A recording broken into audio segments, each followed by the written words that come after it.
session will be using procurement as a tool to achieve a sustainable development in the long term. But before that session, it should be an engaging session. And also, we're going to have a short break. On the program, it says 20 minutes, but I was instructed that we only have 10 minutes. If you can please do that, 10 minutes of coffee and some goodies in the engaging session, which is more broader than more coffee. It's every single jurisdiction in the parliament and the integrated issues around ACGC and local content. Thank you.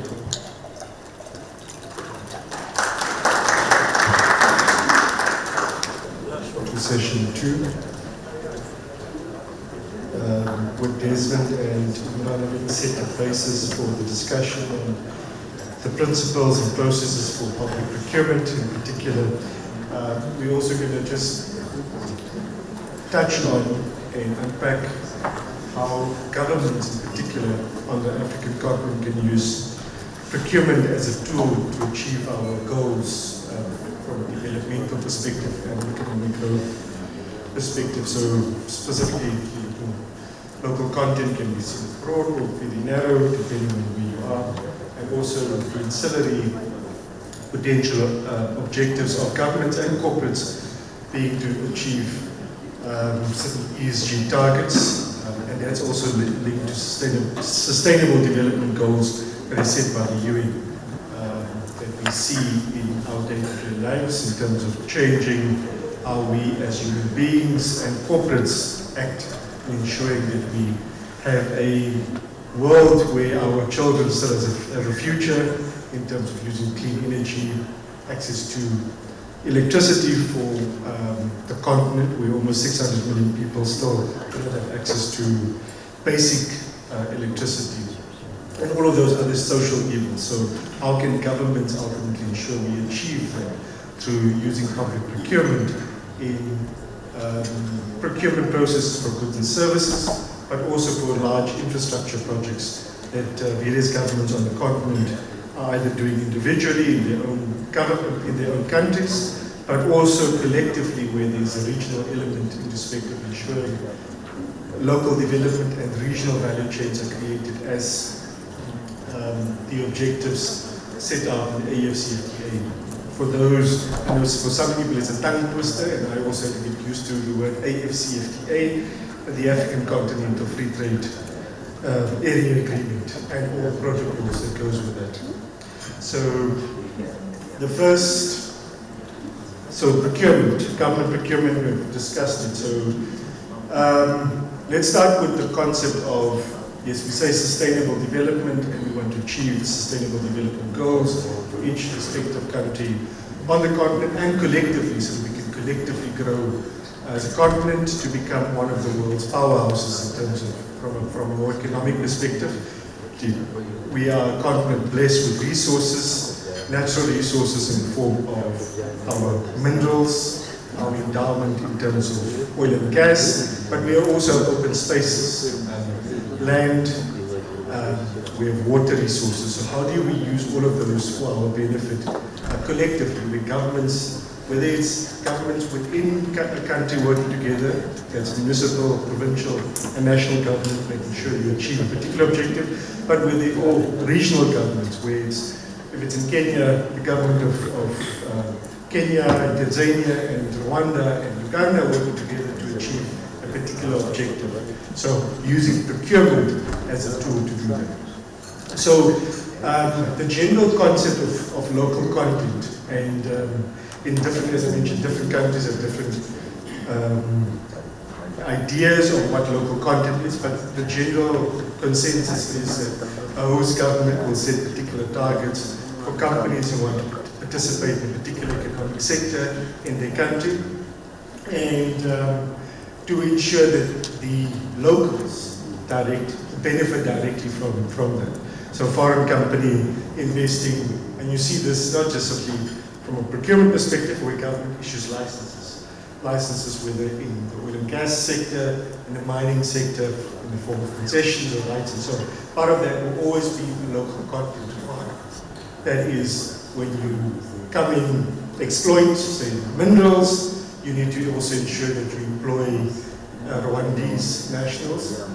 You need to have a particular ownership structure within your company, if that's a requirement in a particular jurisdiction, or you need to beneficiate, say, the minerals that you are intending to exploit to some extent and maybe then export. So those are typically generally called local content requirements. And you want to ensure ultimately who benefits? It's the local nationals. So that would be, again, whether it's a juristic company incorporated in Rwanda or whether it's a natural person. The further extent of that is also ensuring there's skills development in a particular region. If the project is based in a particular area in the country, you need to make sure that there's development of the community also. So ensure the community is employed, ensure that you also contribute to enterprise and supplier development in that particular region. So government procurement can also achieve that. And you will see what other governments, and I'm more making examples, and you'll see later on, of what's happening in Namibia and what's happening in South Africa, but a number of other governments have done the same in using procurement as a tool to try and achieve that.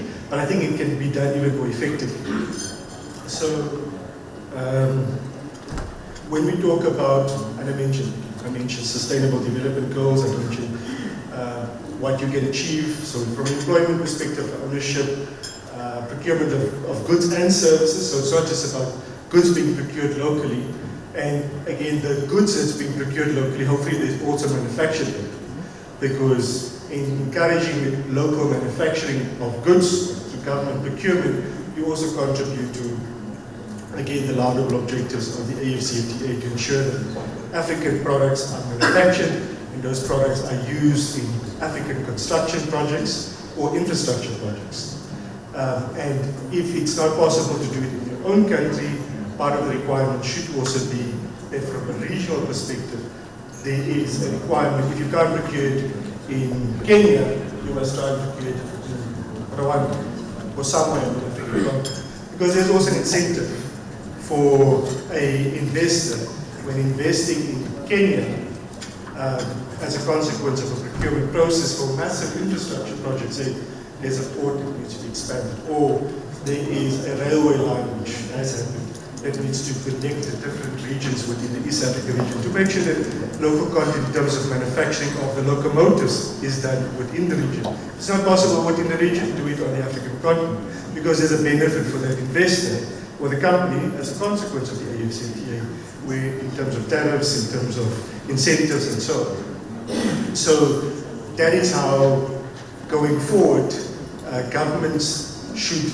have a more regional approach in terms of using local content as a requirement to achieve not just the objectives for their own country, but also the objective for the region and for the continent. And if you look at the physical space, a lot of the African governments do not really have the financial means, but there's still massive construction projects happening through the lending with the DFIs and so on, but that money still needs to be paid back. Through that process, you also incentivize the DFIs to ensure that there is requirements imposed in respect of local content also, and how that can be done and achieved more broadly. I've mentioned the gender issues around the Sustainable Development Objectives. So if you look at the UN's Sustainable Development Goals, and you look at where Africa and gender are in respect of, when we talk about poverty, we talk about hunger, we talk about access to affordable and clean energy, we talk about decent work and economic growth. All of these objectives, these 7 objectives, we are still significantly far from that. And I mentioned access to affordable and clean energy. So we can use, again, and I use the example of hydrogen. There's a number of proposed and planned projects that are underway in several jurisdictions on the continent, where essentially you use renewable energy to produce hydrogen through an electrolyzer process, and then you export that product to Europe in the form of either ammonia or methanol or whatever other product will be produced from hydrogen. Part of the local content requirement that hopefully will also be developed as part of policy development happening in various jurisdictions, is that a portion of the electricity that you produce should also go to ensure that in the region or in the country that you are operating, that goes to the local community or the region within which you operate. And that will ensure that we get closer to achieving our sustainable development goals, again using procurement as a tool by government. Even access to clean water and sanitation. So clean water, in some countries, there is a clear lack of just general access to having clean water. So incentivizing again through procurement, using again the example of hydrogen. We have in Namibia, there's a massive coastline where there will be several desalination plants that will be constructed, and the water will again be used for hydrogen. How do you use that portion of the water, not just for the manufacturer of the hydrogen, but also for the community at large? So there's a number of goals that can be utilized, can be achieved as a consequence of using procurement as a mechanism to achieve the sustainable development goals that has been set out by the UN. Not talking about climate changes, I know my colleague from Harvard Smith Freehill, Ernest, will be talking about ESG in a bit more detail. So this is just to touch on how we can use objectives in procurement to achieve developmental goals set out by the UN, and ultimately also part of the agenda for the African Union, which is to ensure inclusive growth for the continent. We're utilizing legal mechanisms to achieve that. And without doing that, and again, it's about governments talking to each other in the region and on the continent, and not just talking about it, but actually implementing these processes through regional systems, national systems, and ensuring those are implemented from a legislative perspective. So I've mentioned this broadly, so talking about procurement, so structuring your request for proposals, depending on the project, you can't, for every single procurement, you cannot probably achieve some of these requirements. Maybe you can achieve employment, maybe you can achieve some skills development, but you have to structure your RFP and requirement for the particular tender process appropriately, having regard to what are you procuring. If it's just rudimentary services and goods, obviously that might not need a requirement for local content. If it's a big infrastructure project, then you would need to do a needs assessment in terms of what is possible to be done in the country, or what should the investor or the bidder who will be successful be able to do in order to achieve some of those objectives. Is it possible to do local manufacturing of a particular component that is required as part of this infrastructure project within the country, or at least within the region? So it's important for the government institutions, whether it's public enterprises or actual national government, provincial government, to clearly articulate what do they want to achieve with reference to this procurement process. Because it's not just about the investor coming in, getting the benefits and extracting it, and then having the manufacturing being done in China, or in the US, or in Europe, but making sure that we can also benefit from the process of we giving you our money, but you also need to ensure you invest in skills, you invest in employment, you invest in creating sustainable manufacturing facilities on the continent that can be utilized for other projects that will also come. So it's important to appropriately consider how you structure your procurement strategy with reference to the laws of the particular country that you are within, and what do they actually make a provision for. Now, let me go into something more specific. We do a lot of stuff in Namibia from a policy and law perspective, particularly around the investment framework in Namibia. But if you look at, again, hydrogen, I mentioned it earlier, so there's a project that was announced about a year and a half ago by the Namibian government. They also went to a massive procurement process, public procurement process, to develop the potential of hydrogen or the hydrogen economy in Namibia. And significant potential. If you look at the extent, so Namibia is a country, for those who do not know, it's a massive country, but there's only 2.5 million people staying in Namibia. If you've been to Windhoek, it's a city, but it's a small town. So there's probably only 200,000, 300,000 people staying in Windhoek. But the potential of the country, because of its natural resources, and we're talking not mining, we're talking about natural resources in the form of sun and land and access to the coast. So they've capitalized on that, issued a tender saying anyone who wants to develop a green hydrogen facility, you're welcome to come, except a proposal that technical process in selecting the best bidder, and they selected Hyphen. They concluded an agreement with Hyphen about 2 years ago, and then went through a process of negotiating this agreement, the feasibility and implementation agreement, which was concluded in June 2023. Part of that, and recently what they've also done, which is also, it's bespoke and unique to any African country, is they've developed a socio-economic development framework which speaks to those goals. How do we achieve that for our country? Not just for our country, because part of that is also speaking about regionalization. So South Africa, Botswana, and so on. And those are the examples that we need to utilize and catalyze on, because this investment, so 10 billion integrated hydrogen project that will be, at least currently part of the feasibility stage, but it will significantly contribute to the Namibian economy and the African economy at large. Now, if you look at specifics in terms of what has been negotiated to achieve this, so if you look at, the plan is to develop a 5 gigawatt renewable capacity by 2030. Now, from a local content or economic development perspective, what have they agreed to in terms of, so these are just in the initial phases, so 30% SMEs and local companies need to participate in this process in terms of local skill and capabilities. 20% of youth participation.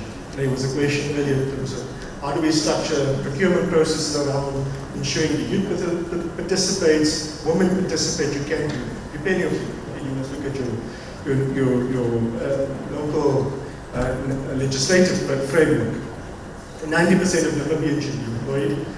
15,000 full-time construction employees, that's the target, is part of what will happen. 100,000 Namibian dollars of rental per annum, and there will be escalations, there will be royalties. And the government also has a free carry stake in the project. So those are the local content requirements, or at least objectives, that a government should look at in ensuring we achieve again those objectives in the long run. And this is but one project, so the Namibian government will probably in the next few months also release another tender in respect of different, they call it hydrogen valleys. So there's one in the center of the country, close to the port of Walvis Bay. There will be one in the north of the country, close to Angola. And I think Namibia will definitely, they've also discovered well, will probably become an energy superpower in the next few years in terms of what they've done and what they have discovered. Total, just for interest's sake, has diverted 50% of their exploration budget to Namibia as of this year. And if an oil company does that, it shows you the confidence there in the region. And what also assists is stability. So Namibia is a very stable country in terms of politics, in terms of law, in terms of investor friendliness. It doesn't mean they don't engage with the investors and making sure that there is a robust system, and that's why we're assisting them with reviewing the investment framework, making it a more balanced approach, particularly looking at BITs and intra-Africa investment. I've talked about that. So then looking at what's happening in South Africa, as I mentioned, there's several energy programs also in South Africa that deals specifically also with local content and or economic development. In all the REAP programs that South Africa has had, there has been a component dealing with local manufacturing, local content, job creation, skills development, and so on. The recent one that was issued was the Battery and Energy Storage Systems, IPP, and part of that is an extensive requirement by developers to also contribute to local content. One of the big debates with this was local manufacturing, because there was some indication as part of the request for proposals is that a bidder must be able to demonstrate, or at least at some point in time, a local manufacturing of batteries. Now that's where the regional value chain comes in, particularly with lithium-ion batteries. So South Africa has a lot of minerals, as we know, but it doesn't have lithium. And we have our neighbors, Zimbabwe, the DRC, and Zambia, that have access to those type of resources. Then it's again making sure you create programs that speaks to regional value chain. So yes, we want to make sure we can assemble or manufacture the batteries in South Africa, but then what about Zambia, what about the DRC, some value chains going down within the region. Similarly, I mentioned earlier the Gautrain, so there's a proposed extension project of the Gautrain in Johannesburg to cover a number of other areas, including the other airport is in Johannesburg. So there's two airports, it's the international one and Lanseria, which serves more the local market, but it also has some chartered international flights. So extending it all the way. But part of that is also significant local content and economic development requirements that will be introduced as part of that process when it's ultimately issued. I spoke about this broadly, so the BESS program, which is the battery IPP, maybe something to mention. So whoever is successful as part of this process is not yet finalized. There are specific requirements that will be incorporated in the implementation agreement, which is a very thick document in respect of the bidder. What do they need to achieve from a local content spend during the construction measurement period? So there's strict requirements in terms of how much did you spend, who did you employ, how did you do it, and so on. You need to report back to the Department of Energy. The next phase is the operating measurement period. So now the IPP facility is operating. During that period, you must also report back to the department based on the implementation agreement. If you fail to do that, it's also a breach. The government can terminate the contract as a consequence of failing to comply with your local content and economic development requirements. So again, using local content or economic development as a tool to create and facilitate development, facilitate job creation, facilitate ownership, management control, skills development, and enterprise and supply development. And people forget, so enterprise and supply development is critical. It's important to ensure that multinationals that come into your country need to invest in enterprises and developing those enterprises. Part of our B requirement, if you look at our scorecards, all of those things will be in the scorecard. So an entity, even the SPV, would say for ownership there will be a percentage. For skills development and enterprise development, there's a percentage attached to it. And based on that, they get what we call a BE verification certificate. That BE verification certificate dictates whether you can also participate in other tenders. So if you lack on some of those and you drop down to a level 4 in South Africa, you probably will not be able to participate in any public procurement process in South Africa. Because your BE status level is not sufficient for you to participate because you're actually not contributing to any of those things. Recently, some private sector companies have also done that. So last month, one of the big mines in South Africa was busy with the decarbonization process. They've imposed, even though they're not government, because in South Africa you also have a flow-through principle, they've imposed a BE status level 4. So if you are not a BE status level 4, you cannot even come to this. They've introduced ownership requirement, which is actually higher than the government. 35% ownership of black people in South Africa. They've even gone further and they say of those 35%, there must be women and there must be youth and so on. So very stringent requirements in terms of ownership to make sure, again, there's social change and everyone benefits. So that's how procurement, I've mentioned now, private sector, but both from public sector and the private sector can be utilized to achieve economic development goals for the country itself, but also ultimately contribute to the development goals of the region and the continent, and ensure that we achieve the objectives of the AFCFTA, and for our children also to benefit out of that in the long run. Just some stats in terms of, if you look at the economic benefit of the IPP program of South Africa up to March 2023, 73,000, it's about 12 years, 73,000 jobs have been created, 3 billion in actual contributions realized for socio-economic enterprise development, 95,000 gigawatts per hour was generated, although we still have load shedding. So 85 billion on actual BEE spend has been achieved, and 67.9 billion in actual local content spent. So 50% of the total project value realized, excluding the peak. So local content does contribute significantly to economic development and achieving again our goals. And that's the end of my discussion. If there's any specific questions, we can maybe deal with that. We've also pressed for time, but it seems to be something. Thank you.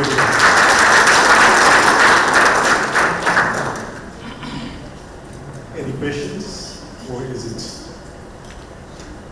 clear we need to work to get local content?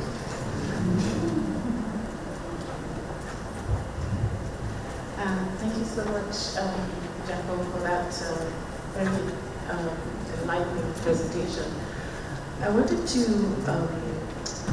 to just maybe discuss a little that notion of local content, and whether in the context of the AFCFTA, the notion of local content may evolve a little bit so that it's not restricted to national, but perhaps Africa-wide, AFCFTA-wide, down the line in due course, if you see that coming.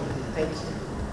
Thank you for that question. I think it's very important that it evolves, because currently all procurement processes and local content requirements are actually just focused on the domestic growth and development, forgetting that all the African governments have signed the agreement saying that we actually need to ensure regional value addition.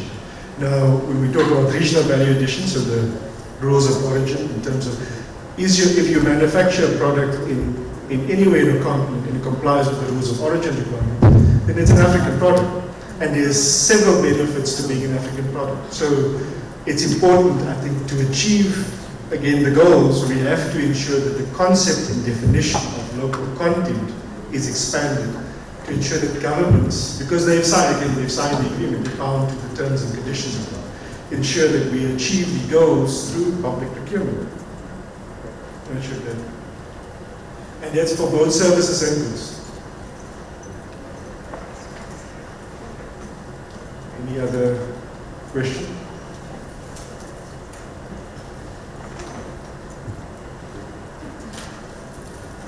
Questions later?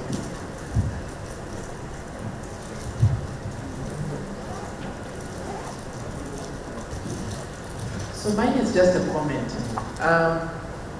Looking at the local content agenda of South Africa compared to what we have back home, I like the way it is actually geared towards the sustainable development goals.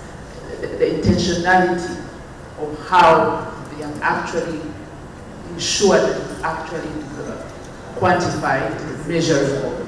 So I think commenting and looking at it from our perspective, we have a lot of work to do in that, because we do have the local content, especially in the investment side where we are real estate and all that, but we don't go into that depth.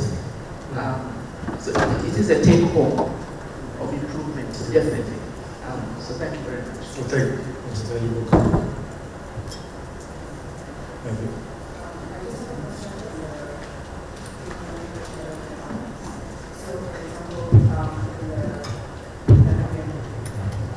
So for example, in the Namibian hydrogen project, but also in the South African battery storage project, how can are you able to describe, if it's possible, how they were backstopped in the contracts?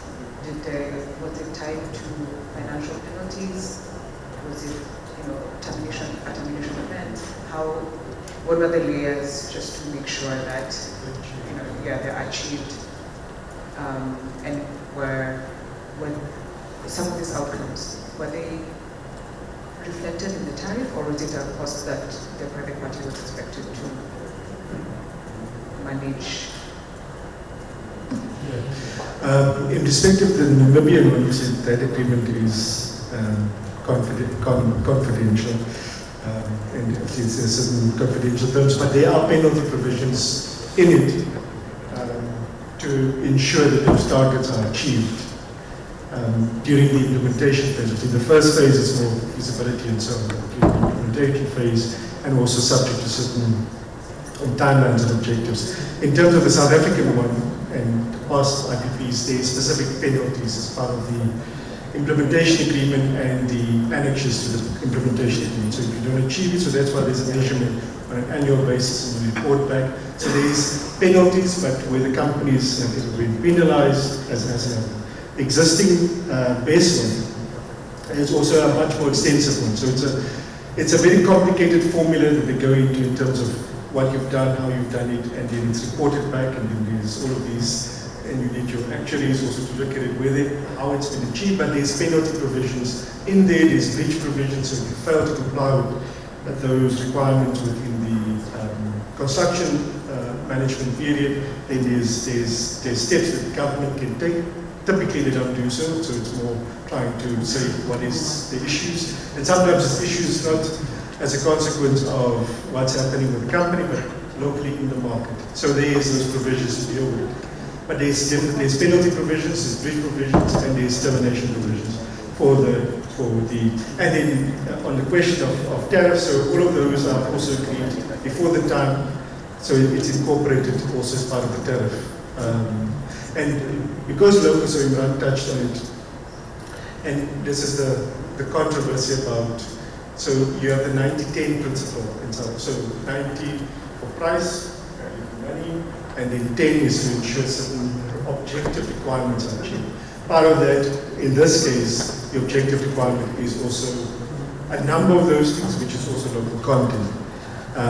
So it's somewhere a dangerous ground that the South African government also, with reference to this case that Imran has mentioned. But if the bidder signs the agreement, if he is bound to the terms and conditions of the agreement, he's committed and he needs to, if he fails to comply, then there's penalties. I hope that answers the question. Any other question? Then we can, I think, because of time, I'm going to hand over to my colleague, Martha, and she will be discussing post-award contract management. Martha, over to you.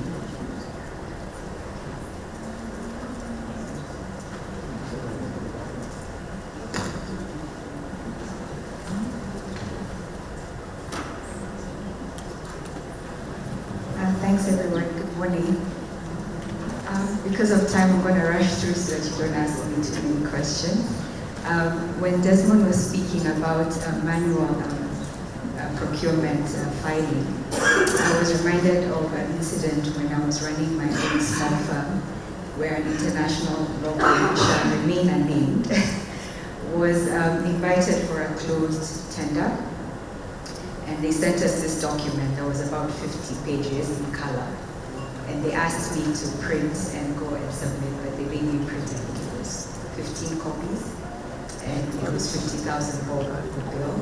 And for a small law firm, you can imagine how frustrating that must have been, because they didn't really want it. So I thought that I would recoup my cost of printing, but that reminded me that e-procurement has come a long way.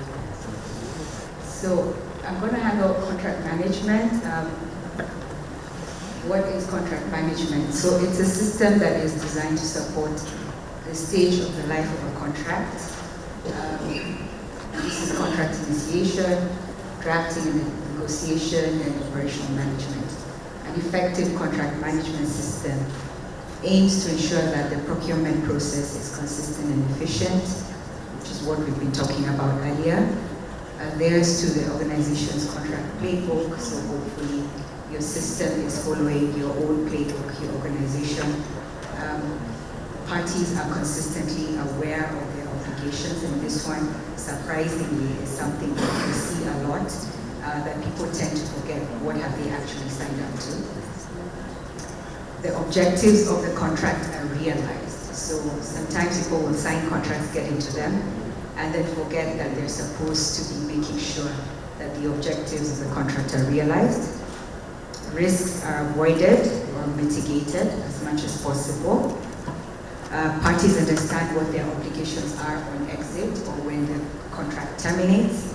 And of course that there are no surprises. So as much as possible, you're trying to make sure you have a system that ensures that you're not caught off guard during the life of the contract. So the life cycle of a contract is really contract initiation. I think we've spoken about procurement for private entities. We have in business units initiating contract discussions. So it will be your business teams really who will be going out there to say we need a contract on 1, 2, 3, and the legal will be supporting that. Then you've got the drafting and negotiation cycle, and this one can be a very heavy one. And then you've got contract retention, we move into approval and signing, and then the big one, which is performance. And this is the one where we're going to focus on today, because this is the one that tends to lead to quite a bit of disputes. Before we get into performance, and I hope IT will not let me down, I have a small, I have a question there for the audience.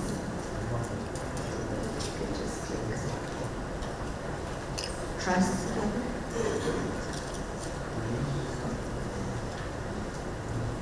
But pretty much if you can scan the barcode, the question is what aspect of contract life management you find the most challenging, and then you can just vote on the options. Hopefully you can,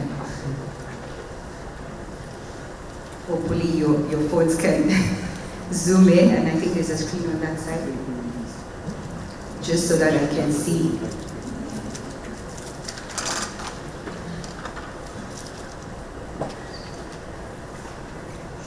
Are we managing?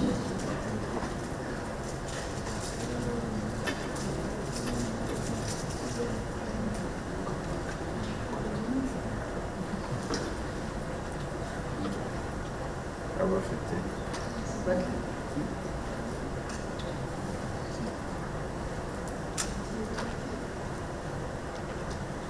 some reason it's not displaying the results.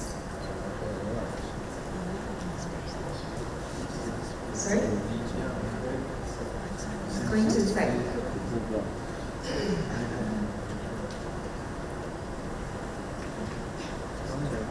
Okay, we can do the traditional way. Show of hands. Yeah? Which aspect, show of hands, do you feel is most challenging? Is it drafting? Is it performance? Is it initiation? The business comes and shocks you. The procurement process we've just spoken about. Any, can we go the first one, initiation, any hands up? Drafting, negotiation, challenges? Yeah, 100%. Retention, I think legal is a custodian of all contracts, so I hope that one is pretty straightforward. Approvals and signing, getting board approval, getting a manager somewhere to say yes or no, chasing them. It's legal's fault if it's not done. And then performance, of course. Pretty challenging, yeah? Okay, good. So we picked the right one to focus on. So I was going to ask if anyone uses contract management software. Show of hands. Georgina did pretty well. Only 2 hands. So Georgina spoke about death by spreadsheets yesterday, I think. So most of you, it seems that you're just doing your own manual thing. And then I also wanted to check in, what system do you use? Just to share with the rest of the room. Georgina, what system are you using? I study. I? iStatus. Coco. Someone else had their hand up on this side that they use the contract management software. I didn't catch it. So just write them down because as we go along, doing it manually is fine. We'll talk about that. But I think embracing technology to help you be a bit more efficient is recommended. So diving into performance, there's always this, you have to balance parties' obligations with what you're actually monitoring and evaluating. As an external counsel, we get very surprised that parties will come and tell you about a dispute, and they'll tell you the facts, but when you read the contract, it's got nothing to do with what it says on the contract. I think people tend to forget after signing an agreement, what does the agreement actually say that we are supposed to do, and what is the other side supposed to do, so that you're monitoring and evaluating the correct thing. So there's always a balance between the two. Please try to be sure yourself of the parties' obligations, but keep reminding the business that this is what we're supposed to be doing, and this is what the other side is supposed to be doing. Don't invent new obligations on your side, especially, because that's critical. And then don't expect new obligations on the other side if you've not done a variation of your contract. So there's a balance between this. I see this competing quite a bit. People tend to forget what exactly did they sign up to. And that's why when I spoke about contract retention, legal must be the custodian of all agreements. You need to know what has the business committed to do and what have those third parties said that they're going to do as well for you. So please, I think for me this is an important one. Now, of course, there's this standard within your contract for you to be able to track that there's going to be performance. There's the KPIs, the service levels, the deliverables. You need to have those in there. Must be clearly set out in the contract. I think that goes without saying. Most people will stick this in a schedule, but you'll be very surprised that the contract will be signed and completed and there's no schedule. There's many times we've done due diligence on companies and they give us incomplete contracts. The schedules are not there, the appendices are not there. Nobody's sure which version was actually agreed to. So please be very mindful about this one, because those are the ones that could lead to disagreement on what were we supposed to do. It's usually led by the business unit. So the business unit that wants to get into the contract should assist legal to set them up. I know a lot of the times legal ends up having to help draft the KPIs, service levels and deliverables in language that everybody can understand. But I think the business is the one that knows what it wants to achieve from the contract. So at the very least, they should generate the first draft and then legal can polish it up. Sorry. And then, of course, having them in the contract helps you to monitor and track. And this is where I think contract management software comes in, or you could use spreadsheets if you want, right? Then, a key aspect of contracts is, are there going to be ongoing meetings? Are there going to be any reports being shared by the contracting parties? Who should attend those meetings? Who should issue the reports? Who is reviewing the reports? It shouldn't be that thing of just a checkbox or a tick box exercise. We send the report. Is the business reviewing the report to make sure that the agreement is being complied with? Right? So this is pretty important. Are you holding meetings frequently to track performance, especially for long-term contracts? This is really important. And then, of course, if you're having your meetings, you're doing your reports, you're tracking, you should be able to spot issues before they are at dispute level.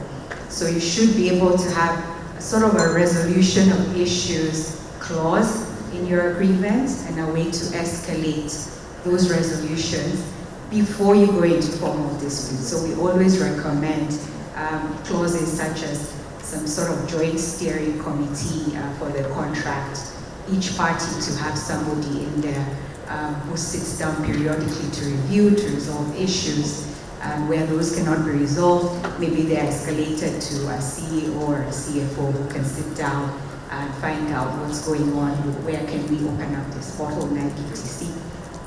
before you're now triggering your dispute clauses. So payments, I think, is an important part of performance. Payments, ideally, in the contract should be tied to performance, should be tied to milestones, should be tied to KPIs. We've seen very many agreements in the past where it's not clear what the company is actually paying for. There's always a consideration clause, but you're not really tying it properly to the actual contract. So it's pretty important that you do that, because if there is a dispute and the payment clause simply said you will pay monthly on receipt of an invoice, if you then start complaining, oh, but they haven't delivered, they haven't, you could get into quite a lot of arguments about that. So you'll be very surprised that payment clause, a lot of people don't focus on how do they want their payment clause vis-a-vis what is this person supposed to be doing. So that's a pretty important one. Now I know, I could stand here and talk about all this stuff, and it seems pretty easy, but one thing I understand is that as in-house legal, it can be very difficult to monitor performance of a contract, because once it's been signed and it's gone off, the business units take off. They don't really involve you until there's a problem.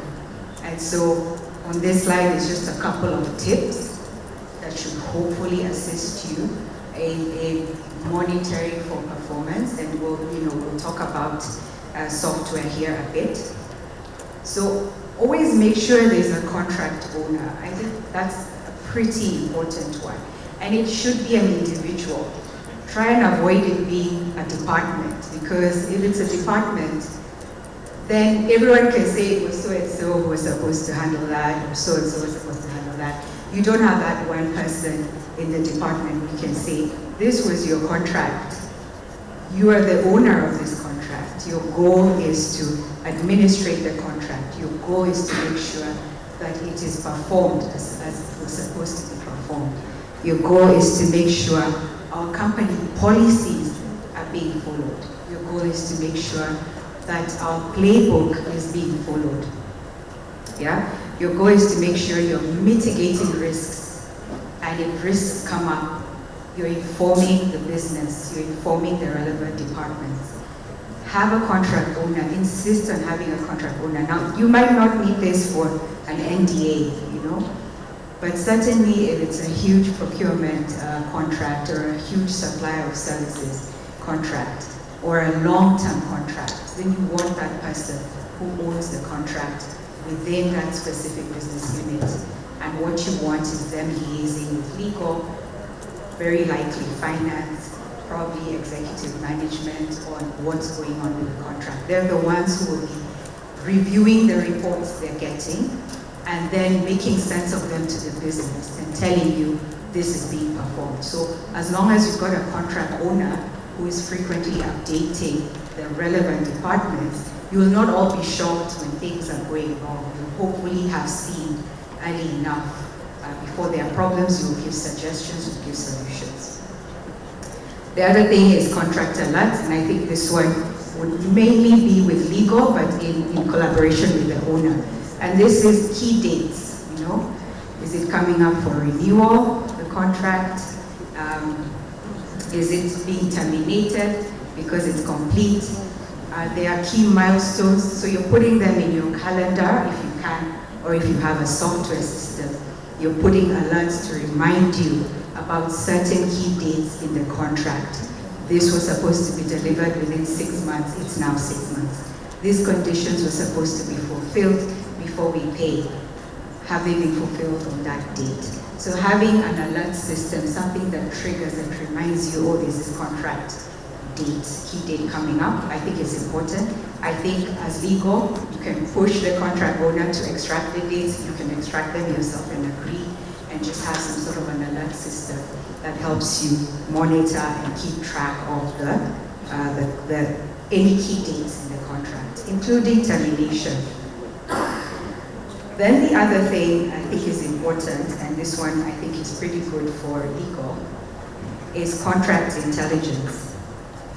You know, you sign many contracts, maybe you sign them with the same parties over and over again, maybe you sign them with different parties. Are you learning anything from these contracts? Are you learning anything from performance by suppliers? Are you picking up any intelligence, any information that's going to help you when you get into a new contract with a similar provider? Anything. So all historical information. During negotiation, what were the tactics you used that worked? What were the tactics you used that did not work? Write it down, put it down in somewhere. Most people will have it in their notebooks.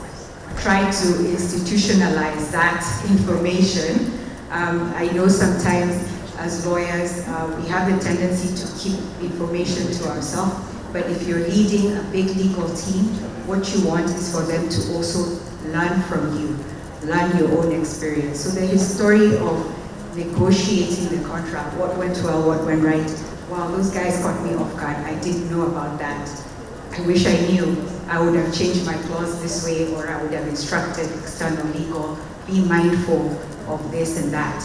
Or maybe external lawyers are negotiating and you're picking up things in the next contract. I'll make sure I do that. Write it down, share it with your team. Yeah? So once you share it, was this successful negotiating position? Was it not? Can you hear me okay? Yeah. Right? Document the risk and reward resulting from varying contract positions, because you'll change your stance as you go along. So document it, have it somewhere. That's how you're gathering intelligence for future contracts, right? Have a profile of the counterparties. Have a profile of all the suppliers you've ever used. Write down those who gave you a very hard time negotiating the contract. Write down those ones who were straightforward. Write those ones who just easily accepted everything and didn't perform at all. So that you then don't waste your time, you know, especially for private entities, getting into contracts with them again. And, you know, documenting this and having it on record will help you when the business is telling you, we want this supplier. You're able to remind them. But last time, you remember what happened. We started negotiating, they quickly agreed to everything, and then they didn't perform, or they didn't understand what they were getting into, right? So have a profile of the counterparties. Be able to track, this one was great, these people performed well, these guys, it was easy. They kept us up to date on key milestones, because of course you're expecting this supplier to also be telling you contract is coming up for renewal, or conditions have been met by the date we accepted, or goods have been delivered, but they're stuck at the port, we're sorry, please give us an extension. So they're also managing the contract well. Have that on record somewhere, and then share this information with your team. So contract intelligence for me is a good tip. It will save you, I think, a lot of headache in the future, especially with suppliers who disappointed you. And then, of course, always be evaluating your contracts on an ongoing basis. Check whether that is, assess the business value of the contract. Did we need the contract, or was it just, you know, sometimes you find businesses entering into contracts for everything, even for things they can do internally. So check, was there business value? What was the performance of the contract versus the productivity of the contract? Did we pay too much for this contract than we should have, right? Did the company receive all the benefits they paid for? You know, sometimes people will come to you, the contract has been breached, and you're trying to find out how, and they can't articulate properly how the contract has been breached. Everyone is just have a sense of, I feel played, but they can't really articulate to you why do they feel played, right? So constantly look at that contract. Now this one is likely, it requires a bit more parties. I wouldn't say this one falls on legal. I think the commercial guys should be involved in this, but as legal, you want to challenge them to articulate themselves properly. Why do they feel that it wasn't worth it in the end, right? Did they pay more than they should have? Did you pay for things you did not need? You ordered stationary and it's just sitting there for years, you didn't need it. So things like those. Are there any, was it a very high processing cost? The cost of negotiating this contract was so high, we had to bring in external guys, they charge us too much, and we're not even getting the benefit of the contract. So constantly evaluating the contract will help you make better decisions going forward. I think during evaluation, what you're doing is you're also measuring the other party's performance. So in the beginning, what you're doing, in the contract intelligence, what you're doing is you're just gathering information as to how this contract is being performed, right? You're getting information on the supplier, how they behave, the entire process. But under evaluation, you're monitoring their performance, which is tied to what the contract owner is doing, right? And so you're picking out clearly, or you're alerting the business. You know what? These people were supposed to deliver this thing 6 months ago, and they haven't. I haven't seen any escalation process. Am I in the dark, or is something going on that I'm not aware of? So you should constantly be evaluating them. Compare your pre-contract case to post-implementation. Prior to engaging this consultant or this contractor, this is where we are. Following contracting them, the business is in a better place, or there's been no change, or we actually worse off. This is where you're doing that evaluation so that the next time a business unit is coming to tell you we need the same contract again, you're giving them, but I don't feel that there has been any change, right? Or this was great, can we renew it on the same terms? Or this wasn't great, but we think it's the supplier, we still need the service or we need the goods, can we engage somebody else, right? Then during evaluation, the other thing you can do is you can now establish your own benchmark for quality, responsiveness on the other side, compliance with the law. What was the cost, that you paid? And then you can assess these benchmarks against other contracts that you've entered into that are similar, or future contracts that are similar, so that even internally as legal or as other departments, you now have your benchmark. This supplier was fantastic. They did, 1, 2, 3, 4, 5. We didn't struggle. This other one was terrible. Let's not do this again. So when you're evaluating the contract, you're able to set a line or a bar. Like, we are not going below this when it comes to future contracting.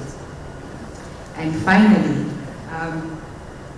you need to do ongoing audit. And I know the terms may all sound similar, but the objective of audit is to improve the business's performance, because I think that's what everybody wants, right?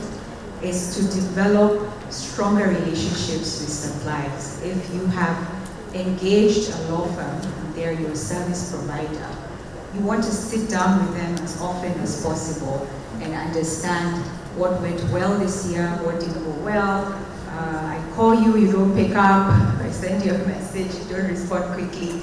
You've assigned all my work to a junior member, and you might be able to get reasons for it, or if you don't get good reasons, then you don't deal with that supplier anymore.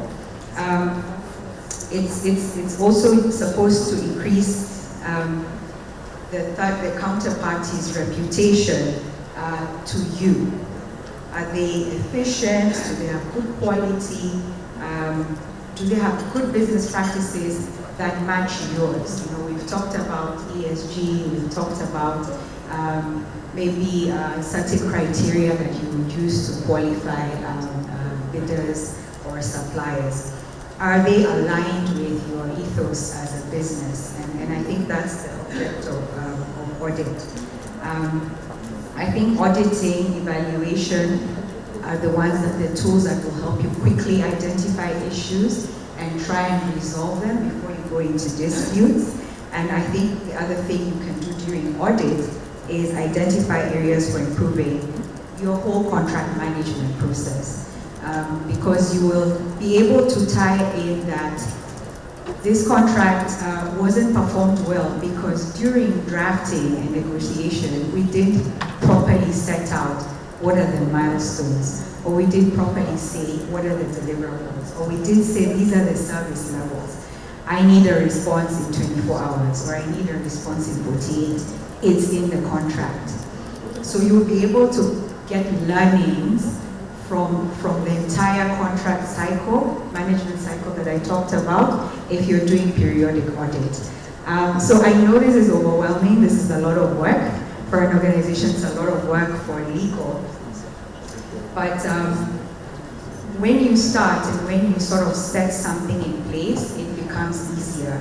Another advantage of having this kind of a process in place is that you have the history, you've got the information, you're sharing it as legal, you're sharing it with the business.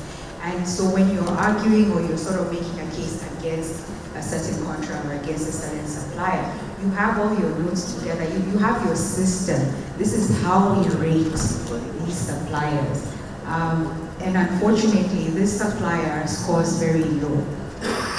And so you're able to sort of make a case for why you probably do not want to utilize that supplier again, or you are able to challenge them to improve and tell them, you know what, we have a score system in the company and you can disclose it or not, but you guys are doing pretty badly on 1, 2, 3, 4, 5, can you improve? Or it's going to be very difficult to be shortlisted for services or for goods in the next cycle. So I think that's pretty much what I had for you. I know we can speak quite a bit on contract management. On these issues, one way, obviously, once the contract is signed, what you want is to extract information on what you need to be checking. And so you can do that through spreadsheets. You can have a spreadsheet and columns that, guide you. This is the contract, these are the parties. These are the key dates, this is what we're expecting before termination, and so on and so forth. And you can track it yourself internally as legal. You can have monthly meetings where you're checking it with the contract owner. You can check it yourself bi-weekly if it's a short contract, if it's a long contract, you can plan yourself.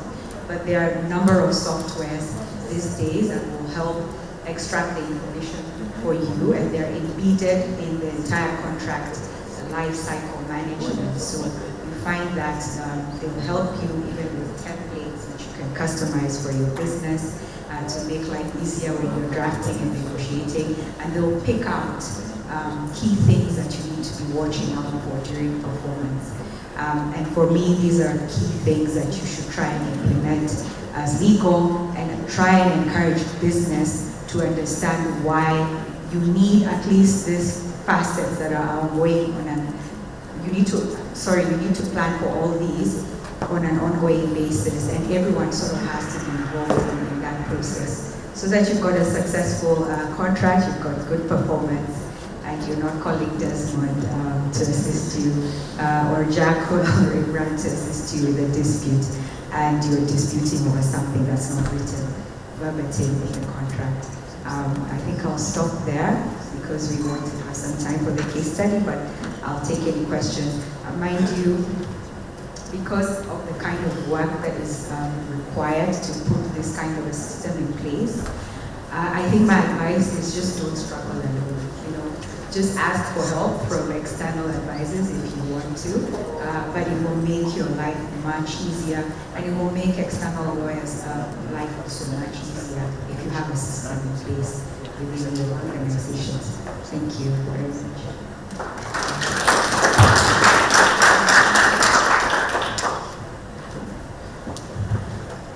I have a question. My question was on sustainability. Just take you back. I probably missed it, but there's no clear, we're all working with guidelines when it comes to sustainability and ESG.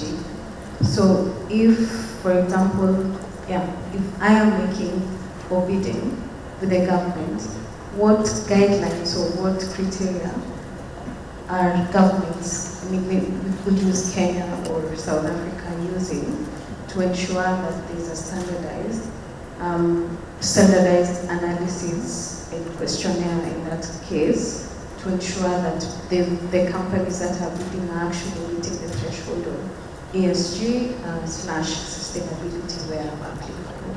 And maybe as they're using the guidelines, are there efforts to come up with comprehensive legal and regulatory frameworks when it comes on matters procurement and sustainability when it comes to public procurement? So I believe it depends on whether you are a public company, whether you're listed, or whether you're private. I think when you're a private company, you've got a lot of flexibility to decide for yourself. What are ESG principles or rules govern contracting, and making sure as a contract is being initiated, the business is aware that these are ESG principles, this is what guides us. And if you're leading us down a path to a supplier that is not going to achieve those, then it's pointless. I think in Kenya at the moment, we've got some guidelines, or if I'm not wrong, regulations by the CMA. I believe even the CPK has released something on ESG guidelines, or it could be the CMA only. And so you can check those government resources and see whether you can customize them for your organization, because they're a good starting point in my view.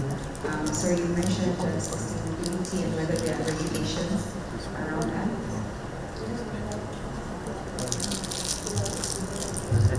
A standardized framework that is very specific to the same way we have guidelines and laws on procurement. So in addition to that, bringing in the sustainability aspect of it, are there anything being done? There's a lot of, so it's a bit fragmented, as Imran mentioned. And then I'll speak about Kenya. We've got the climate bill going right now. We've got the environmental legislation, which is quite a number of them, quite a number of regulations, including the main act, MCA. And a lot of the times you have to look at all of them to determine what are your actual obligations legally, and what can you borrow, what best practices can you borrow from those and implement in your organization. So it's not one piece of legislation that will tell you this is how to be sustainable.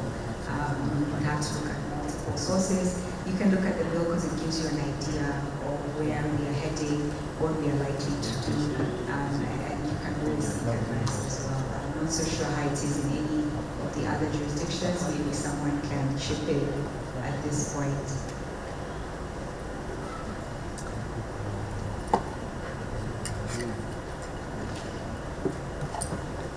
Thank you very much.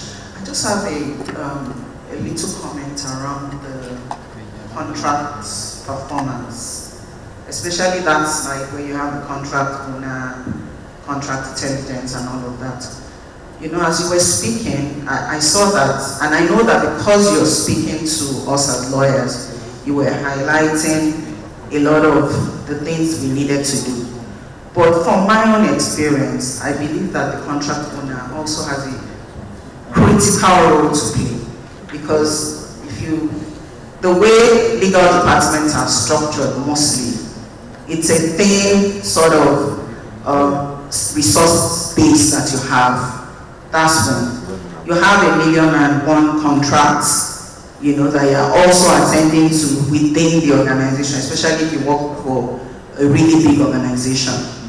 And the day-to-day engagement really happens with the contract owner. That's maybe the person in supply chain or wherever that has asked for that contract.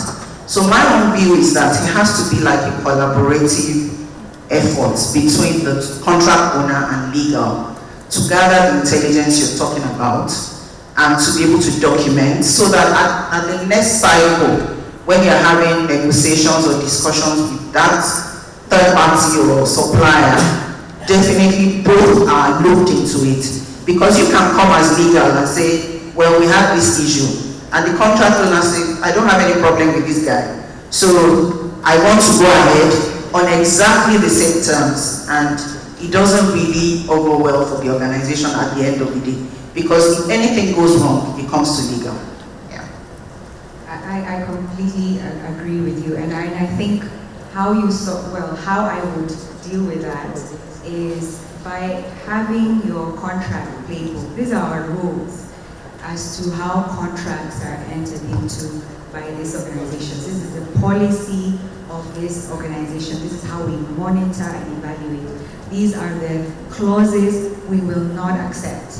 These are the ones come to legal and we can see. And this is how we will be checking performance and the criteria. If you have that already in an abstract document that's not related to the individual contract that might give you a problem with the contract owner, you're able to keep pointing the business back to, but this is our guide, this is our playbook, this is how we are checking this thing. And so that it doesn't become a debate between you and the business unit as to whether this person is good or not. Hopefully it's as objective as possible when you already have the playbook. And I think I would encourage legal teams, have your own, create your playbook and then get buy-in from the organization. Because once you create the playbook, it's not targeted towards any supplier or any vendor. It's just, this is how we do contracting in this business, what we are looking for. This is the best outcome. We want the best outcome for the business. We'll all succeed if we can get the best outcome. If we can use our templates and not theirs, fabulous, because it saves time with a thin department having to review contracts coming from all over the place. Or if we must accept third parties' contracts, these are the clauses we quickly are going to check. And we're going to tell you, this is the risk profile of the organization. We do not accept liquidated damages clauses, for instance. Or we are not going to accept a limit of liability clause from a supplier because we need to be able to sue them for breach or for negligence or whatever. And then get the organization to understand this is our sort of our Bible on contracting. And then when you're having those issues where legal feels this supplier did not meet those criteria, hopefully other business units can see, because in a contract playbook you'll have everything.